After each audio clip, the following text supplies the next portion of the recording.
Hello everybody, this is Digraj Singh Rajput. Welcome to social school. इस video से एक नया चैप्टर स्टार्ट करने वाले हैं। क्लास 10th इकोनॉमिक्स का टर्म 2 का लास्ट चैप्टर जो है आपका globalisation and the Indian economy. इस चैप्टर को हम इस वीडियो से स्टार्ट करने वाले हैं। लास्ट चैप्टर तो सर ऐसे बोल रहे हैं जैसे 25-50 चैप्टर आ रहे होंगे। नहीं, इकोनॉमिक्स में टर्म 2 एग्जाम में 2 चैप्टर आना है। मनी एंड क्रेडिट हम कंप्लीट कर चुके हैं। यह है हमारा दूसरा chapter, globalisation and the Indian economy. Believe me, this is going to be a very interesting, very wonderful chapter. क्यों? क्योंकि आप इस चैप्टर को जब पढ़ोगे तो आपको एहसास होगा कि आपने जीवन की सच्चाई को जान लिया है। ठीक है, तो मल्टीपल एस्पेक्ट्स पे फोकस करता है चैप्टर। बड़ा इंटरेस्टिंग चैप्टर है, अच्छे से पढ़ेंगे पूरा सिस्टमेटिकली, कंप्लीटली एक एक टॉपिक को पढ़ेंगे। यह जो वीडियो है तो एज यूजुअल जैसे अगर आप देखेंगे तो पहला इंट्रोडक्टरी वीडियो लेक्चर है जिसमें मैं आपको चैप्टर की थीम बताने वाला हूं कि आखिरकार चैप्टर किस बारे में है और हम कौन कौन से टॉपिक्स पढ़ने वाले हैं, वो दोनों चीजें हम इस वीडियो में कवर करेंगे। So let us dive into the chapter and let's see what is this all about globalisation. Globalisation शब्द सुनते से आपको क्या क्या फीलिंग आती है, कैसा लगता है ग्लोबलाइजेशन? तो बेसिकली चैप्टर का ऑब्जेक्टिव यही है कि ग्लोबलाइजेशन आखिरकार है क्या, कैसे होता है, एजेंट्स कौन कौन से हैं, factors which have enabled globalisation, वो सब कुछ हम आगे पढ़ेंगे। लेकिन फिर भी स्टार्टिंग में जैसे अगर मैं आपसे पूछूं, 2 शब्दों से चैप्टर बना हुआ है, globalisation and the Indian economy. Globalisation से क्या समझ में आता है? तो जैसे मैंने कभी कभी आपको लेक्चर्स में भी बताया कि we are living in a globalised world. हम आपस में जुड़े हुए हैं। कैसे जुड़े हुए हैं? हम तो जुड़े हुए हैं मन से, उसके अलावा भी जैसे आप देखेंगे तो वर्ल्ड से भी आप आपस में जुड़े हुए हो। क्यों? क्योंकि आपका कोई फ्रेंड हो सकता है कि आप कभी अमेरिका नहीं गए लेकिन आपका कोई दोस्त है वहां पे, फेसबुक पे मिल गया। ठीक है, हो सकता है कि आपने कभी भी एप्पल स्टोर अमेरिका का देखा नहीं लेकिन आपने वहां से सामान बुला लिया। बोलोगे सर अमेरिका ही क्यों पहुंचा रहे, कहीं और पहुंचा दो, चलो चाइना पहुंचाते तुम्हारे को। ठीक है, तो अब हो सकता है कि आप चाइना कभी नहीं गए, आपने चाइनीज लोगों से बातचीत नहीं की लेकिन आप उनके बहुत सारे प्रोडक्ट्स अपने घर में इस्तेमाल कर रहे हो। ठीक है, तो ये आप क्या देख रहे हैं कि we are living in a globalised world whereby we are connected. ठीक है, वी ऑल आर कनेक्टेड। ठीक है, वर्ल्ड में हर इंसान जो है वो कहीं ना कहीं आपस में एक दूसरे से किसी ना किसी तरह से जुड़ा हुआ है। और ये ग्लोबलाइजेशन को आप इंडियन इकोनॉमी के साथ जब कनेक्ट करके देखोगे तो इंडियन इकोनॉमी के साथ कैसे कनेक्ट करना है आपको कि अब कहीं ना कहीं जैसे, अब क्योंकि इकोनॉमिक्स में पढ़ रहे हैं ना, तो जैसे इंडियन इकोनॉमी है तो इंडियन इकोनॉमी भी सेक्लूजन में नहीं है कि हमने एक बाउंड्री ड्रॉ कर दी कि हमारी इकोनॉमी के अंदर आ मत जाना। नहीं, ठीक है, हमारी इकोनॉमी भी कहीं ना कहीं वर्ल्ड की इकोनॉमीज के साथ में इंटीग्रेट कर रही है, कनेक्ट कर रही है। इकोनॉमीज में हम इंडिविजुअल्स हैं, कंज्यूमर्स और प्रोड्यूसर्स की तरह एक्ट करते हैं और सारा सब कुछ आपस में कनेक्टेड है। फाइन, और यही चीज अगर आप समझोगे तो ऐसे समझ सकते हो कि एक समय पे हम क्या देखते थे कि स्ट्रीट्स पर आपको फिएट और पुरानी एम्बेसडर के अलावा कोई सी गाड़ियां नहीं दिखती थी, लेकिन आज आप देखोगे तो वर्ल्ड क्लास कार्स जो है, सुपर कार्स जो है, वो आपको इंडियन रोड्स पे भी दौड़ते हुए देखने को मिल जाएगी। वो बात अलग है कि रोड्स लायक नहीं है लेकिन गाड़ियां दिख जाएगी आपको।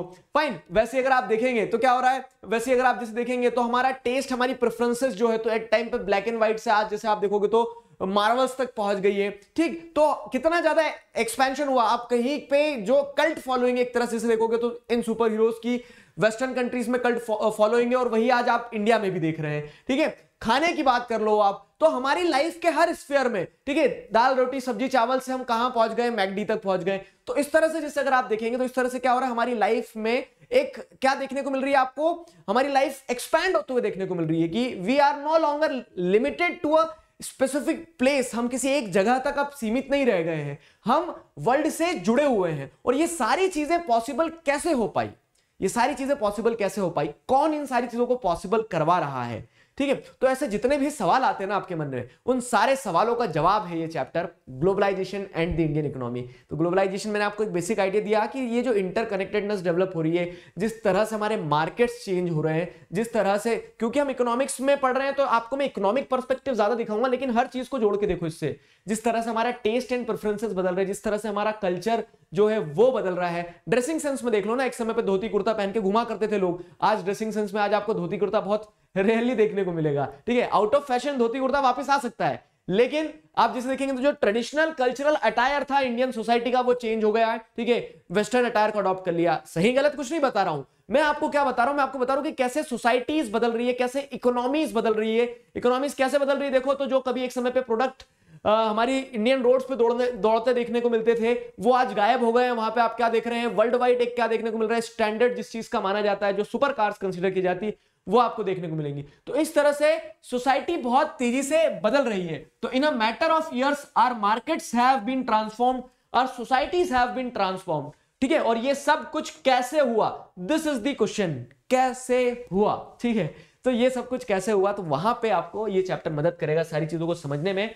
तो I hope you got the theme of the chapter कि आखिरकार चैप्टर है किस बारे में। बड़ा इंटरेस्टिंग है, इसीलिए मैंने स्टार्टिंग में कहा था बहुत इंटरेस्टिंग चैप्टर है। इस चैप्टर को हम बहुत अच्छी तरह से पढ़ने वाले हैं, एक एक करके सारी चीजों को समझने वाले हैं। ये सारे टॉपिक्स होंगे, तो टॉपिक्स पे एक बार नजर दौड़ाओ। देखो, तो what we are going to study in this chapter, production across countries. Globalisation का सबसे बेसिक, सबसे कह सकते हैं, बोलते हैं ना, जो फंडामेंटल एस्पेक्ट हमें देखने को मिलता है कि प्रोडक्शन जो है ना, ग्लोबलाइजेशन के चलते प्रोडक्शन एक देश तक सीमित नहीं रह गया है। अब ये मेरे पास रिमोट है, स्लाइड चेंजर है, ये स्लाइड चेंजर हो सकता है भारत में ना बना हो, लेकिन ये क्या है, भारत में इस्तेमाल किया जा रहा है। इस स्लाइड चेंजर के अंदर जो सॉफ्टवेयर है शायद वो कहीं किसी और देश में बना हो, हार्डवेयर किसी और देश में बना, और यूज करने वाला कहीं और हो। तो इस तरह से क्या है कि आज के समय में आप देखेंगे तो मल्टीपल कंट्रीज जो है आपस में जुड़ी हुई है, प्रोडक्शन अक्रॉस कंट्रीज देखने को मिलता है, ठीक है। Interlinking production across countries, interlinking production across countries में क्या आ जाएगा, तो यहां जैसे अगर आप देखेंगे कि प्रोडक्शन तो हो रहा है अक्रॉस कंट्रीज, लेकिन इन अक्रॉस कंट्रीज को, जो अक्रॉस कंट्री प्रोडक्शन हो रहा है, उस प्रोडक्शन को इंटरलिंक कैसे किया जा रहा है, वहां जो सामान बना है वो सामान यहां कैसे आ गया, और ये सारा काम संभाल कौन रहा है अलग अलग देशों में। यहां पर मल्टीनेशनल कंपनीज एक बहुत इंपॉर्टेंट रोल प्ले करती है, एमएनसीज। तो इंटरलिंकिंग प्रोडक्शन अक्रॉस कंट्रीज में हम एमएनसीज के बारे में पढ़ेंगे, मल्टीनेशनल कंपनीज के बारे में पढ़ेंगे। मल्टीनेशनल कंपनीज क्या होती है, किस तरह से इंटरलिंकिंग होता है प्रोडक्शन का, वो सारी चीजें, ways through which multinational companies operates. तो जितने भी क्वेश्चन आपके मन में उस संदर्भ में जुड़े हुए, मल्टीनेशनल कॉर्पोरेशंस, मल्टीनेशनल कंपनीज, एक ही चीज है, उस कंटेक्स्ट में जुड़े हुए वो सारा सब कुछ हम यहां पढ़ेंगे।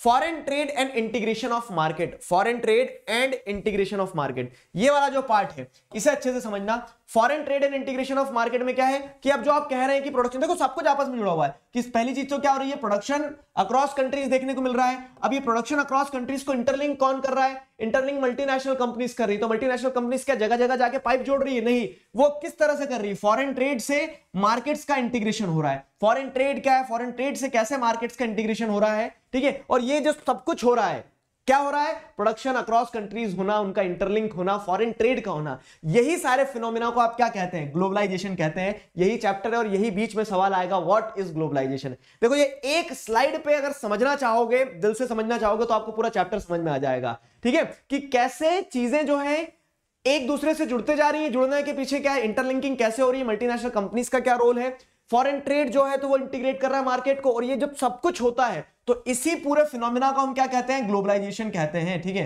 मतलब मैं पता नहीं क्या ड्रॉ करना चाह रहा था, इसी पूरे फिनोमेना को हम क्या कहते हैं, ग्लोबलाइजेशन कहते हैं। और व्हाट इज ग्लोबलाइजेशन हम इस टॉपिक में समझेंगे, ठीक है। अब ये ग्लोबलाइजेशन यहां तक कहानी समझ में आ गई आपकी।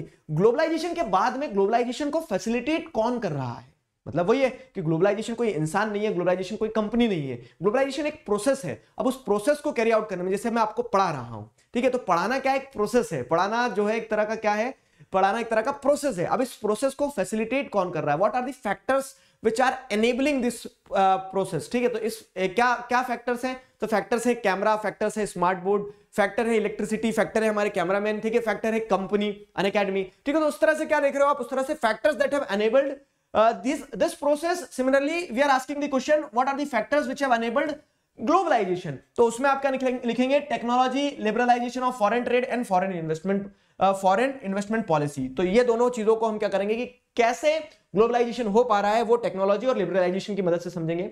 लिबरलाइजेशन क्या है, फॉरेन ट्रेड और फॉरेन इन्वेस्टमेंट पॉलिसीज क्या है, तो बहुत अच्छा इंसाइट जानने को मिलेगा आपको। इकोनॉमी बेसिकली काम कैसे करती है वो चीज एक इंसाइट यहां पे इस टॉपिक में जानने को मिलेगी।